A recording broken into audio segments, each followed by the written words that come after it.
This virus that was isolated has never been seen before in the virus banks that are being kept around the world. Just as it sounds, this is an influenza virus that is commonly seen in pigs.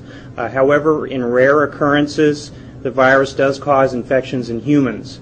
Swine influenza infections typically look clinically much like seasonal influenza, having symptoms such as fever, cough, sore throat, and muscle aches. Sometimes additional symptoms such as diarrhea or red eyes are also present. Typically, in swine influenza cases, there is evidence or there's information leading to that the individual had direct contact with pigs. This strain of swine influenza that's been cultured in the laboratory is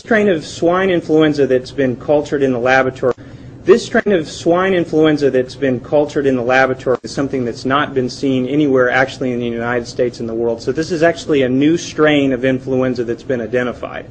The good news is what's occurring in the cases that have been found is they've been very mild influenza cases. But the uniqueness of this flu virus strain is what's concerning because it's not been seen before. I've touched our hospital partners and clinicians to be on the lookout for cases of influenza and consider testing for swine influenza.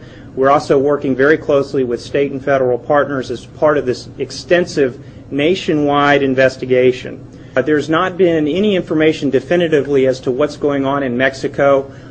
This is an ongoing investigation that actually is both state, national, and international in terms of communication and information. So we really don't have any information that in fact, what's going on in Mexico is linked here.